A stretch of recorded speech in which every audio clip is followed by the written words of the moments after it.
오늘 요한복음 24번째 시간입니다. 생명의 빛 되신 예수. 같이 함께 읽을까요? 시작. 생명의 빛 되신 예수. 자, 지난주 설교 제목은 이거였습니다. 지난주 설교 제목. 같이 한번 읽을까요? 설교 제목. 시작. 오직 예수와 여자만 남았더라. 오직 예수와 여자만 남았더라. 예수와 여자만 남은 상황에서 예수님께서는 그녀를 비난하지 않으셨죠.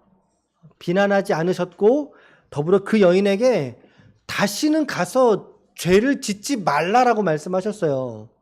예. 그러니까 사실은 이 본문 안에서는 여자가 용서받다, 우리 성경책의 소제목은 그렇게 표기가 되어져 있습니다만 사실 본문 안에서 예수님은 너의 죄가 사하여졌느니라 그렇게 죄사함을 선포하거나 하진 않으셨어요. 단지 그녀의 죄를 정죄하지 않으셨던 것뿐이죠. 정죄하지 않으셨고 그러나 죄진 게 괜찮다? 그런 얘기는 아닙니다. 예, 왜요? 두 번 다시는 너가 그 죄를 짓지 말라라고 말씀하셨기 때문에 그래요. 성경에 보면요, 우리 그런 표현 쓰잖아요. 죄는 미워하되 사람은 미워하지 말란 말이 있단 말이죠. 여러분, 이게 그냥 나온 격언이 아니라 성경에 있어요. 성경에 있습니다. 레위기 19장 17절이거든요. 자, 말씀 읽을까요? 시작. 너는 네 형제를 마음으로 미워하지 말며 내 이웃을 반드시 견책하라. 그러면 네가 그에 대하여 죄를 담당하지 아니하리라. 다시 말하면 그 죄에 대해서 정죄하면 정죄한 그 죄가 사실은 누구의 죄가 된다는 거예요? 맞아요. 내 죄가 된다는 거예요. 그러나 성경은 말씀하고 있습니다. 미워하지 마. 그냥 끄셔요. 괜찮아요. 에어컨을 좀 끄셔요. 예. 제가 선풍기를 좀 틀면 될 테니까. 예. 그래요. 에어컨 틀면 기침 나오시죠. 자, 말씀을 잘 보셔요. 예수님께서 말씀하셨어요. 성경은 말씀하고 있습니다. 형제를 미워하지 말아라. 그런데 견책할 일이 있을 때는 뭐하라? 견책하라는 거예요. 견책은 무슨 말이냐면요, 지도하라는 얘기입니다. 그렇게 죄짓지 마. 예수님께서 하신 지금 오늘 지난주에 이 여인에게 베푸셨던 거, 나도 너를 정죄하지 아니하노니. 미워하지 않으시는 거예요. 예수님 마음속에 안타까움이 있는 거예요. 그 여인을 향해서. 그러나 다시는 죄를 짓지 말아라. 타이르시는 말씀이시죠. 오늘 이 레위기 말씀에 예수님은 전적으로 순종하셔서 정말 사람은 미워하지 않으시되 죄는 미워하는, 그 죄를 두 번 다시 짓지 말라고 하셨던 예수님께서 이거 하신 겁니다. 말씀에 순종하신 겁니다. 자기 앞에 독대하고 있는 여인을 향해서 다시는 죄를 범하지 말라. 너무나 귀한 메시지예요, 사실. 지난주에 이 여인에 대한 스토리가 상당히 중요한 이야기를 차지하고 있었지만, 그런데 이 이야기가 대괄호 표시가 되어져 있어요. 대괄호. 그거 오늘 설명해 드린다고 말씀드렸죠? 대괄호. 이게 지금 7장 53절 마지막 절에서부터 그리고 8장 11절까지가 성경책 잘 보세요. 대괄호 표시입니다. 이건 무슨 의미냐면요, 다른 성경책에는 없는 본문이다 그 말이에요.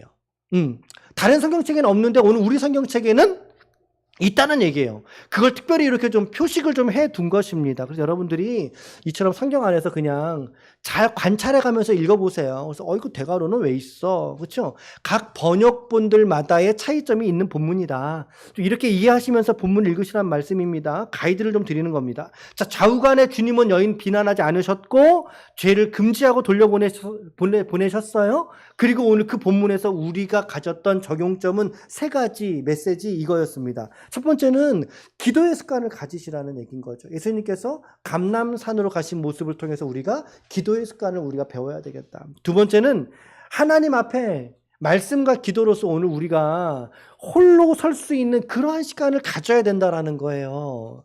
어떻게 여러분들은 지난 주간에 그런 시간을 좀 가져보셨습니까? 하나님 앞에 나만 혼자 있는 시간을 가져보셨습니까? 정말 그러셨다면 그 가운데 하나님께서 은혜를 주셨을 텐데 말이죠. 아멘. 세 번째는 누구도 정죄받지도 말자는 것입니다. 자, 이렇게 단편적인 사건을 기술하고 난 이후에 요한복음은 이제 또다시 예수님의 말씀에 집중하고 있습니다. 다시 조명을 하고 있습니다. 이어지는 오늘 본문은 그래서 대괄호를 뺀다면 어떻게 됩니까? 7장 52절에서 8장 12절 말씀으로 넘어가서 읽어지면 되는 본문이에요. 이게 더 본문의 맥락이 맞아요, 사실은. 중간에 끼어들어온 이 음행한 여인의 스토리는 전체적인 맥락의 이야기를 좀 해치긴 합니다. 자, 그러니까 자연스럽게 연결되는 걸 보게 되는데, 오늘 본문에서는 소제목을 어떻게 줬습니까? 오늘 딱 한 단락이죠? 네. 그렇죠. 나는 세상의 빛이라고 소개되고 있어요.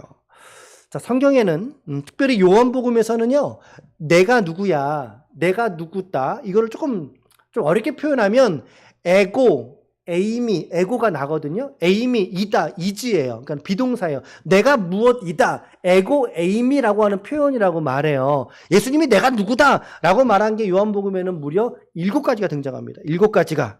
자, 그 중에 첫 번째로 등장하는 것이 뭐냐면 나는 생명의 떡이다.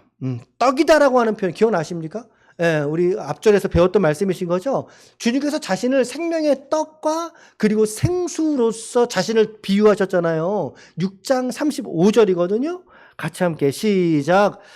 예수께서 이르시되 나는 생명의 떡이니 내게 오는 자는 결코 줄이지 아니할 터이요 나를 믿는 자는 영원히 목마르지 아니하리라. 아멘. 줄이지 아니하고 목마르지 아니한다. 물론 이것은 상징적인 의미죠. 영적으로 해석하는 게 맞는 것입니다. 주님은 자기를 먹는 자들에게, 자기를 믿고 자기 안에서의 이 새로운 영적 진리를 깨닫는 자들에게 내가 너희들에게 생명의 떡이야. 내가 너희들에게 생명의 떡이야. 그래서 영혼의 배가 줄이지 않을 수 있는 은혜, 더 나아가서 자기를 마시는 자에게는 영원히 목마르지 아니하리라 라고 말씀하셨단 말이죠. 6장 본문에서 떡과 생수로서 자신을 드러내신 거예요. 자신을 드러내신 거. 자, 그러니까 예수님 누구신가? 생명의 떡. 그러니까 우리는 요새 주식 문화가 우리가 떡입니까? 우리는 아니죠. 우리는 쌀이죠. 우리 밥이지 않습니까? 떡이라고 번역된 단어는요, 빵이라는 뜻도 있고요, 혹은 과자라고 하는 뜻도 있습니다. 과자라고 하는 뜻.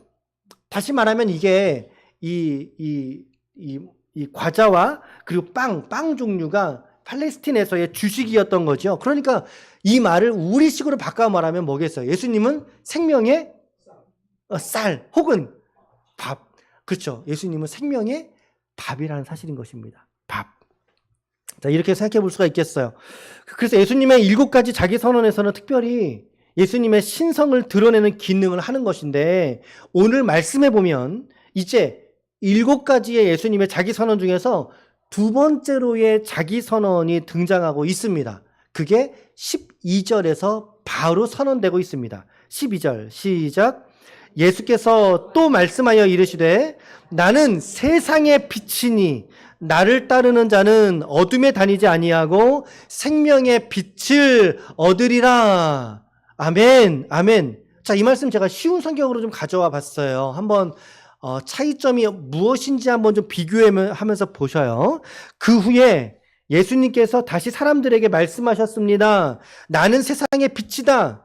나를 따르는 사람은 어둠 속에서 생활하지 않을 것이며 생명의 빛을 얻을 것이다. 그렇죠? 어둠에 다니지 아니하고, 우리 성경 쉬운 성경, 어둠 속에서 생활하지 아니하고.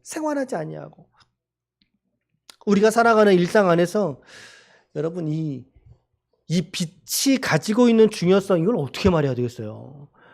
이 빛이 가지고 있는 중요성, 빛의 중요성.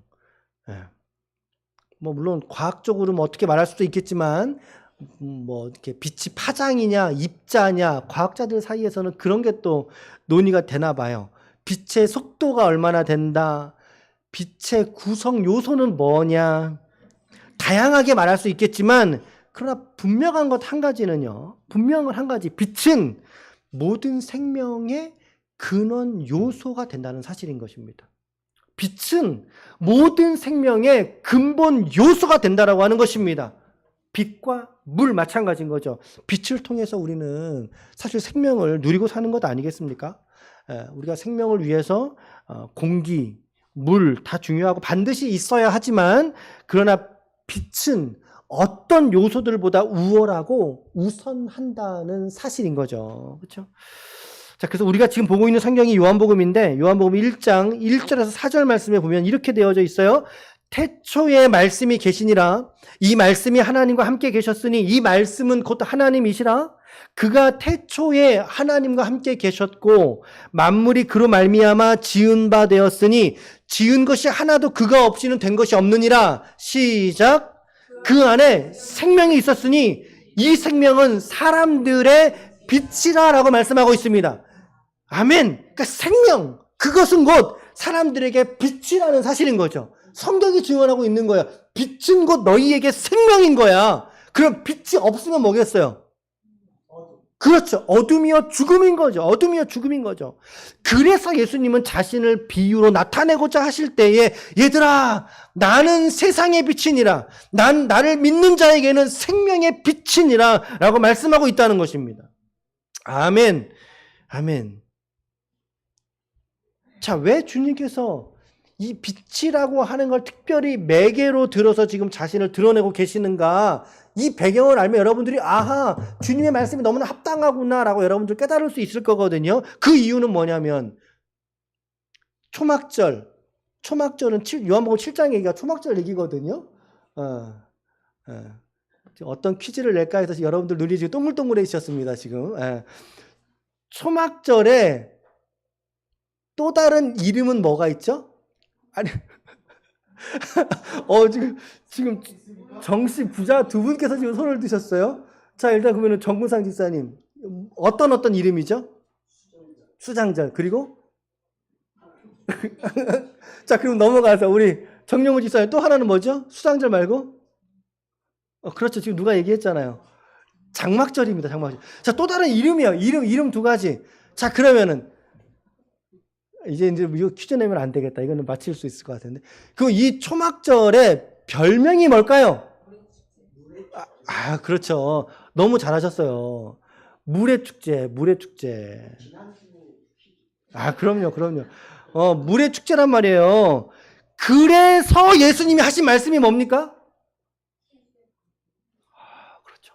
물의 축제에 예수님께서 그러므로 나를 믿는 자는 너희에게 무엇이 넘치리라?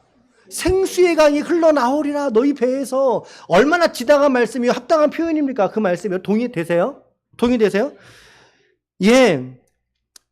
그보다 더한 축복의 메시지는 없단 말이에요. 예루살렘이라고 하는 고산 도시의 특성상 꼭대기에서 물 내리면 다 내려가 버리잖아요. 근데 그 산 위에 있는 동네인데 예루살렘에 거기서 물에 대한 선언을 하시는 예수님의 말씀 얼마나 유효적절합니까? 자, 그런데 오늘 말씀은 어떠냐면요. 오늘 말씀은 빛 얘기를 하고 계셔요. 오늘 말씀에 읽었던 거니까 자, 퀴즈입니다. 오늘 말씀을 전했던 장소는 어딜까요? 예, 정사이사. 조금 더 구체적으로 본문에 있는 용어에 있어요. 본문에 용어에 있어. 그렇죠. 이거는 정말 격려의 박수 한번 드리고. 자, 나오셔요. 이거 드리겠습니다. 예수로 엄청했습니다. 야. 저거 그 쿠팡에서 4만 원짜리 몇 번 언급을 한다. 제가 지난 금요일 날은 우리 정희재 집사님이 타가셨고요. 오늘은 정구상 집사님 이제 한 개 남았습니다. 한 개. 제가 또 요거는 조금 뜸들였다가 나중에 해야 될 것 같습니다. 그래요. 여인의 뜰, 솔로몬의 성전 안에 여인의 뜰이 있었고 뜰 안에 헝금함 옆에서 이 말씀 하신 거예요. 아니, 오늘 20절 말씀을 보세요. 20절에 보시면 어떻게 되어 있습니까? 헝금함 앞에. 그렇죠? 맞죠? 네, 헝금함 앞에서. 그럼 헝금함 이 주변에 여인의 뜰 안에 무엇이 있었느냐면요. 바로 출애굽 광야에서 이스라엘을 인도하셨던 하나님의 인도하심이 광야 속에서 어떻게 나타났습니까? 낮에는 구름 기둥, 밤에는 불기둥, 그렇죠. 밤에는 불, 횃불이거든요. 등불이거든요. 빛이거든요, 말하면. 그러니까 광야에서의 이스라엘 인도하셨던 하나님의 인도하심의 상징, 커다란 횃불이 혹은 그러한 종류의 등불들이 여인의 뜰 안을 밝히고 있었다라는 사실이에요, 여러분. 그러니까 예수님은 지금 아주 즉흥적으로 나 생명의 빛이지, 맞아, 내가 빛이야, 이게 아니신 거예요. 여인의 뜰 안을 거니시면서 그 횃불을 바라보면서 저 빛들을 바라보면, 여러분, 그 빛들은요 반드시 소멸되는 빛입니다. 그렇죠? 등불이 탄다면 뭐가 없어지면 사라져요. 기름이 없어지면 타버려요. 없어져요. 횃불을 붙이려고 악교를 붙였어도 악교 다 타버리면 없어지는 거 아닙니까? 불안정한 빛이고 영원한 빛이 아니에요. 그 빛을 바라보면서 예수님은, 얘들아, 내가 세상의 빛이야. 얼마나 유의미하고 합당한 말씀이신지 모르겠어요. 하나님의 인도하심, 그 횃불을 바라보면서 너희들 저 횃불을 바라보며 살 것이 아니라, 왜? 언젠가 꺼지거든요. 저거 매일마다 등불 갈아줘야 되거든요. 수고해야 되거든요. 이게 물의 원리하고 똑같은 겁니다. 지금 오늘 말씀의 상황이 물의 원리하고, 저 없어질 불, 저걸 바라보며 사는 것이 아니라 나를 바라봐야 된다. 주님 그 말씀하고 계시는 거예요. 내가 세상의 빛이다. 너무나 지혜롭지 않으십니까? 예, 물의 축제가 끝나는 상황에 내가 생수의 강이니라, 내가 생명의 물이니라. 명절 끝날, 초막절 끝날, 물의 축제 끝날, 그 큰 날에 예수께서 서서 외쳐 이르시되 누구든지 목마르거든 내게로 와서 마셔라. 나를 믿는 자는 성경의 이름과 같이 그 배에서 생수의 강이 흘러나오리라. 동의하십니까? 얼마나 설득력 있는 말씀이세요? 그리고 오늘 본문에서 특별히 이 여인의 뜰 안에 있었던 헝금함, 그 주변에 세워둔 숱한 등불과 거대한 회를 바라보면서 저 꺼질 불빛을 바라보는 게 너희 인생이 아니라 내가 세상의 빛이야 라고 예수님은 가르침을 내셨던 거예요. 사람들도 예수님의 말씀을 듣고 주변에 있는 일상의 것들을 서로 연결시키면서, 야, 예수님 말씀이 참 너무나 쉽다, 너무나 가르침이 너무나 유익하구나 라고 이해할 수 있도록 주님 말씀하신 거죠. 그러니까 주님의 이 교수법이 얼마나 탁월했는지 몰라요. 그래서 우리 신학교에서 배울 때, 신대원에서 배울 때 예수님의 교수법만 따로 했던 강좌도 있었습니다. 예수님의 교수법. 예수님이 스스로 빛이다라고 말씀하셨던 이것은요, 이 빛에 대한 메시지는 이렇게 좀 의미를 더 여러분들에게 제공할 수 있습니다. 첫 번째, 빛은 하나님의 인도하심이라는 것입니다. 하나님의 인도하심. 자, 시편 78편 14절 말씀 함께 좀 읽어보겠습니다. 시작. 낮에는 구름으로 밤에는 불빛으로 인도하셨으며. 대표적으로 광야의 이스라엘을 하나님이 인도하실 때에 사용하셨던 것이 바로 빛이죠. 그래서 이 빛은 하나님의 인도하십니다. 두 번째, 빛은 어두움을 물리치는 유일한 것이 빛입니다. 여러분, 어두움을 이길 수 있는 것은 빛 외에 없어요, 사실은. 무엇을 갖다 놔도 똑같이 어두워져요. 어두운 것 속에는. 자, 그런데 사무엘하 22장 29절 말씀해 보니까, 시작. 여호와여, 주는 나의 등불이시니 여호와께서 나의 어둠을 밝히시리라 말씀하고 있어요. 여기서의 어둠이라고 하는 표현은 무지를 말하는 거죠. 무지, 영적 무지 혹은 죄악, 뭐 이렇게 설명할 수 있겠습니다. 그런데 여러분, 빛이 오면 그 어두움이 너무나 자연스럽게 물러갈 수밖에 없는 거예요. 그러니까 어떻게 보면 여러분, 어둠은 실제가 아니에요. 어둠은 실제가 아니에요. 어둠의 정의는 빛이 없는 게 어둠인 거예요. 어둠 자체에 어떤 가치가 있는 게 아니라 빛이 사라지면 어두워지기 때문에 그렇습니다. 그래서 어둠에 있을 때는 무엇이든 깨닫지 못하잖아요. 무엇이든 앞이 가려져 있고 깨닫지 못하던 인생에서 빛이 들어오면 어떻게 됩니까? 깨닫게 되는 거예요. 인생의 참된 의미를, 진리를 깨닫게 되는 거예요. 어둠을 물리치게 될 때 비로소 분별하게 되는 것이고요. 더 나아가서 일상을 당당하게 누리며 살아갈 수 있는 거죠. 그게 빛의 주시는 효능인 거죠. 빛의 역할인 거죠. 세 번째는 그래요. 특정 국가, 특정 민족에게만 국한된 것이 아니라 하나님의 일반 은총의 대표적인 경우가 바로 빛입니다. 이 빛과 혹은 비, 빛과 비, 이 두 가지가 대표적인 하나님의 일반 은총의 영역인 거예요. 그래서 오늘 말씀을 잘 보시면, 자, 빛이 두 종류로 말씀하셨단 말이에요. 두 종류로. 첫 번째는 무슨 빛이에요? 12절 말씀을 잘 보세요. 첫 번째 빛은 어떤 빛이에요?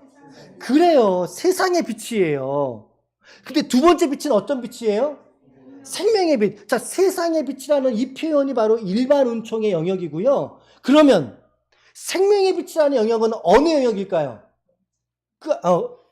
또 다른 표현은 특별 은총인 거예요. 특별 은총. 일반 은총은 믿는 자나 믿지 않는 자나 함께 누리는 은혜. 그러니까 여러분 세상에 나가면은 비가 내려요. 그러면 믿는 사람 집에만 비가 내립니까? 아니잖아요. 빛이 쪼여요. 그러면 믿는 사람 집에만 비가 햇볕이 쬐입니까? 아니잖아요. 그렇죠? 모든 사람에게 누리는 하나님의 은혜잖아요. 그런데 이 세상의 빛을 받았다는 그 모든 사람들이 전부 다 구원을 받는 것은 아니라는 사실이에요. 그래서 여기서 말하고 있는 생명의 빛은 오직 예수를 그리스도로 믿는 자들에게만 주시는 하나님의 특별한 은총인 줄로 믿습니다. 오늘 이 은총을 저와 여러분들이 누리고 있는 줄로 믿습니다. 아멘. 그러니까 예수님은 세상의 빛이다라고 하는 영역에서 넓은 광의적 의미의 일반 은총의 빛. 여기서 멈추면 안 되는 거예요. 믿는 자들을 인도하시는 믿는 자들의 생명의 빛. 이렇게 예수님에 대해서 우리가 묵상할 수 있겠습니다.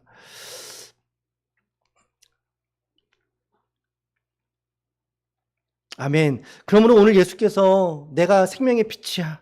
나를 따르는 자는 어둠에 다니지 않고 생명의 빛을 얻을 거야. 예수를 믿는 자의 삶에 오늘 무엇을 약속하셨습니까? 어둠에 다니지 않을. 다시 말하면 변화된 삶을 예수님은 약속하셨다. 빛으로 나타내심으로 약속하셨다. 그런데 실상은 우리들에게 이 말씀이 그렇게 확 다가오지 않는 이유가 있습니다. 확 다가오지 않는 이유. 현저하게 다른 이유. 그것은 이 시대 사람들의 생활상과 지금 이 시대의 우리의 생활상이 너무나 다르기 때문에 그렇습니다. 성경시대, 지금 이 시대가 몇 년도에 이게 AD 1세기입니다. 1세기. 이때는 언제죠? 우리 한국사로 비교해 본다면 언제인 줄 아세요? 이때가? 삼국시대가 처음 발행하기 전이에요. 발행할 때쯤이에요. 그때쯤이에요. 이때의 빛이라고 하는 것은, 그렇죠? 우리 조선시대 비단 100년 전에만 해도 어두워지면 다 집에 들어가잖아요. 그렇죠? 빛으로 인해서 그들은 생활하게 되는 거예요. 낮에 활동하고 밤이 되면 모두 들어가게 됩니다. 아무것도 못하는 시간이에요. 그러니까 빛이 없으면 아무것도 못한다. 그러니까 이 성경시대에 이 빛이 얼마나 중요한가를 우리 시대보다 더 간절하게 이들은 느꼈을 게 분명합니다. 근데 우리는 밤이 돼도 어때요? 우리에게는 빛이. 이게 너무나 밤이 되면 불야성을 이루고 집집마다 요새 집에 여러분 집이 없어서 등이 없어서 초를 켜는 가정이 있습니까? 없어요. 깊은 산골 골짜기에도 이 빛을 누리잖아요. 이 빛의 충만한 은혜들을. 그러기에 예수님의 지금 내가 세상의 빛, 내가 믿는 자들의 생명의 빛, 이 메시지에 우리는 충격을 받지 못하는 거예요. 지금 너무 흔해버렸으니까. 이 빛이 너무나 흔해버렸으니까. 그러나 원리는, 이 빛의 원리는 그때나 지금이나 사실은 진리적인 측면에서 똑같거든요. 전혀 변함없고 똑같은 말씀인 것입니다. 그래서 예수님 말씀하셨어요. 이 빛을 따르는 사람은 결코 어두운 죄악에, 어두움에, 깊은 우매함에 빠지지 않고 밝은 빛으로 나와 생활하게 될 것이다. 온전한 삶을 누리게 될 것이다 라고 약속해 주고 계시는 거예요. 그래서 오늘 요한복음 8장 12절 말씀이 너무 소중하고 귀한 구절이에요. 그래서 우리가 지금 이 한 절이 계속 매어져 있는 거죠. 자, 그럼 여러분들에게 이 빛을 하나님은 무엇 속에 주님은 이 빛을 두셨을까요? 이 빛을 하나님은 어디에다가 두셨을까요? 우리 막 쬐래매요. 빛을 쬐야 되잖아요. 그렇죠. 시편 119편 105절이에요. 시작. 여러분, 그래서 제가 말씀하는 거예요. 죽을 때까지 말해라도 할 수 있다니까요. 진짜로. 하나님이 예수가 진리의 빛, 생명의 빛이에요. 그걸 우리가 논리적으로 이해를 하고 알게 됐어요. 오케이, 동의했어요. 그러면 그 빛을 쏘이고 누린다는 것은 구체적으로 어떤 실천 속에 우리가 그 빛을 경험할 수 있느냐라 했을 때 성경은 정확하게 말합니다. 그 빛을 말씀 안에 두었다고 말합니다. 주의 말씀은 내 발의 등이요 내 길에 뭐다? 빛이다. 그러니까 주의 뭐가 빛이다? 중간 다 떼고 말씀은 빛이다. 말씀은 빛이다. 그러니까 예수님의 빛 대신 예수님, 그 빛 대신 예수님의 빛을 우리는 어디서 경험하느냐? 말씀 속에서. 여러분들의 생각과 여러분들의 논리를 사로잡으시는 오늘 말씀이 될 수 있기를 축복합니다. 부디 제발 우리 한 주간의 삶 속에 우리가 바라보는 말씀을 계속 지향하고 바라보는 이 발걸음에, 신앙의 발걸음에 여러분들도 함께 이 길을 걸을 수 있기를 축복합니다. 아멘. 사실 요것만 하고 오늘 끝나도 됩니다. 상관없습니다. 괜찮습니다. 예. 말씀이 뒤에 조금 더 있지요? 조금 더 있지요? 자, 그랬더니 바리새인들이 13절로 얘기하잖아요. 이르되 너가 너를 위해 증언하니까 네 증언은 참되지 않아. 거짓말이야. 예수님 어떻게 말씀하시냐면 14절 말씀에 14, 15, 16절 이 구절은 좀 같이 읽어봐야 되겠네요. 시작. 예수께서 대답하여 이르시되 내가 나를 위하여 증언하여도 내 증언이 참되니 나는 내가 어디서 오며 어디로 가는 것을 알거니와 너희는 내가 어디서 오며 어디로 가는 것을 알지 못하느니라. 너희는 육체를 따라 판단하나 나는 아무도 판단하지 아니하노라. 만일 내가 판단하여도 내 판단이 참되니 이는 내가 혼자 있는 것이 아니요. 그렇죠. 나를 보내신 이는 누구를 말할까요? 그렇죠. 성부 하나님을 말씀하고 있는 거죠. 성부께서 나와 함께 하시기 때문에 나와 성부의 증언, 두 명의 증언이에요. 최소한 두 명의 증언. 그러니 법적 효력도 있다는 것을 말씀하고 계신 겁니다. 법적인 효력으로서의 두 명의 증언을 알고 계셔요. 18절 얘기가 그 얘기예요. 아버지도 나를 위하여 증언하신다. 자, 그런데 바리새인들이 예수님을 조롱하듯이 말하는 겁니다. 19절 말씀에. 19절. 그들이 묻되 네 아버지가 어디 있느냐? 예수께서 대답하시되 너희는 나를 알지 못하고 내 아버지도 누군지 너희들 모르는구나. 그 얘기를 하는 거예요. 나를 알았더라면 내 아버지도 알았으리라. 참 여기서 여러분 네 아버지가 어디 있느냐? 자, 이 표현은요. 바리새인들이 묻는 이 표현은 요셉, 다시 말하면 예수의 육체의 아버지. 그러니까 요셉의 씨는 아니지만 여튼 그 호적상의 아버지를 말하고 있는 거, 호적상의 아버지인 요셉을 말하는 거예요. 그런데 예수님이 지금 말씀하고 있는 아버지는 누구를 말하고 있습니까? 그렇죠. 성부이신 하나님을 말하고 있는 거예요. 그렇죠? 20절 말씀 시작. 이 말씀은 성전에서 가르치실 때에 헌금함 앞에서 하셨으나 잡는 사람이 없으니 이는 그의 때가 아직 이르지 아니하였음이로라. 예수님은 이 복음을 전함에 있어서 아직은 예수님이 잡힐 때가 아닌 거를 알고 계셨을 거 아닙니까? 이게 초막절 때 말씀드렸죠. 내년 3월경쯤에 이 사건이 우리 양력으로 10월 달쯤에 일이니까 내년 3월, 6월 달에 잡히셔야 되는 상황이니까 아직 시간이 남으셨어요. 시간이 남은 것을 깨달으셨기 때문에 더더욱 더 열심히 그 시간을 어떻게 해요? 복음을 전하는 하나님께서 당신을 보내신 뜻을 이루고자 이 복음을 전하기 위해서 수고를 아끼지 않으셨다는 겁니다. 20절까지의 말씀까지를 잠깐 살폈습니다. 오늘 한 가지만 적용하고 마치겠습니다. 한 가지만. 시작. 예수님이 이 세상의 빛이시요 그리고 생명의 빛이신 것을 여러분 마음과 중심에서 깊이 우러나오는 여러분 내면 속에서 이 예수님의 선언과 진리를 믿으시기를 간절히 축원합니다. 죄송합니다만 이것은 증명의 문제가 아니기 때문에 그렇습니다. 증명의 영역이 아니에요. 이것은 믿음의 영역이에요. 내가 믿음의 눈을 가지고 이 진리를 수용하느냐, 인용하느냐, 거절하느냐의 관점이지 이걸 증명의 문제가 아닌 것입니다. 주님이 왜 빛이신가? 근데 많은 사람들은 이것을 증명하려고 하죠. 예수님이 하나님이신 것을 증명하려고 하죠. 물론 증명할 것은 해야죠. 누구보다. 그러나 예수님의 언어는 사실은 증명을 초월하는 표현이시기 때문에 그렇습니다. 예수님은 증명을 초월하시기 때문에 그렇습니다. 자기 선언, 예수님의 하나님 되심을 드러내는 내가 생명의 떡이니라. 그 표현도 사람이 할 수 있는 표현이 아니에요. 내가 세상의 빛, 생명의 빛이니라. 사람이 어떻게 그런 표현을 쓸 수 있겠습니까? 이것은 우리의 믿음의 문제이고 우리의 신앙 고백의 차원이라는 것을 오늘 저와 여러분들이 깨달아야 할 줄로 믿습니다. 예수님은 빛이십니다. 예. 주님이 그렇게 말씀하셨기 때문에 저도 그렇게 얘기하는 거예요. 주님은 빛이십니다. 세상의 빛이요. 생명, 믿는 자들, 온 지구적으로 세상의 빛이요. 믿는 자들에게 생명의 빛이십니다.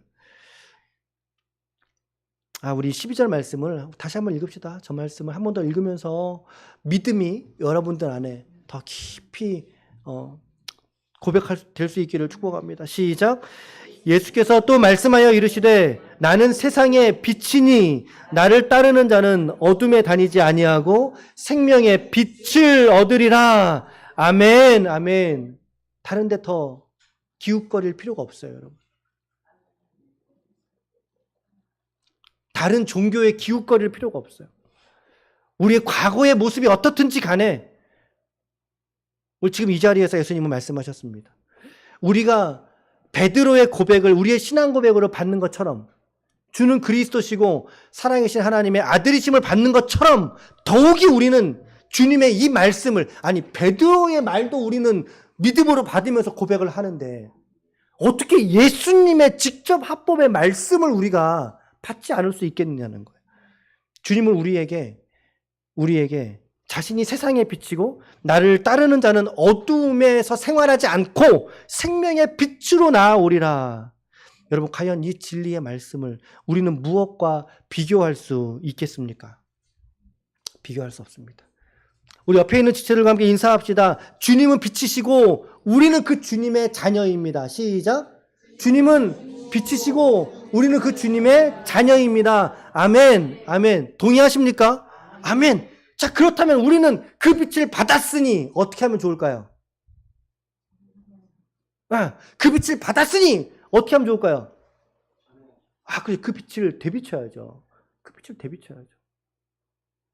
빛을 다 잡아먹는 걸 블랙홀이라 그래요. 오늘 여러분들이 블랙홀이 아니시길 축복합니다. 아멘, 아멘. 오늘 이따가 우리 밥 먹고 야외전도 나갈 때 단순하게 우리 한 달에 한 번 해요. 나가서 우리 거창하게 수 많이 전도하는 거 아니잖아요. 우리 물티슈 나가서 뭐 많이 해봐야 50개 합니까, 우리가. 오늘은 주보도 100장 출력해놨어요. 좀 가져가서 우리가 하는데 아주 작은 시간이지만 그 시간들이 뭡니까? 예수님께서 우리에게 비추어 주신 그 빛을 되비춰내는 시간들인 것입니다. 되비춰내는 시간들. 권면합니다. 예수를 온전히 믿으면 그 안에 어두움이 물러갑니다. 의심과 두려움이 물러갑니다. 터널 같은 인생의 밝은 대낮 같은 삶으로 변화되어질 것을 믿습니다. 오늘 이 진리를 깊이 받으시고 마음에 새겨두시기를 축복합니다. 고린도후서 4장 6절은 이렇게 말합니다. 시작. 어두운데 빛이 빛이라 말씀하셨던 그 하나님께서 예수 그리스도의 얼굴에 있는 하나님의 영광을 아는 빛을 우리 마음에 비추셨느니라. 할렐루야. 아멘. 그러므로 오늘 우리의 신앙 고백은 이 빛 대신 주님을 고백하는 것이고, 더 나아가 이 빛 대신 주님을 나타내며 이 빛 대신 주님과 함께 일상을 동행하며 살아가는 것입니다. 이게 우리의 신앙 고백인 거죠. 이것이 오늘 우리 앞에 펼쳐져 있는 한 주간의 우리의 삶의 모습이어야 할 것입니다. 아무쪼록 특별히 금주간 이 진리의 빛 대신 예수님과 동행하는 삶이 되시기를 축복합니다. 그래서 이 주님과 동행하심으로 말미암아 주님께서 내게 베푸신 크고 놀라운 은혜의 역사를 여러분들 일상 안에서 고백으로, 간증으로, 복음의 증거로 나타내시는 하나님의 거룩한 권속들 우리 한 분 한 분들이 다 되시기를 예수님의 이름으로 간절히 축원합니다. 아멘, 아멘.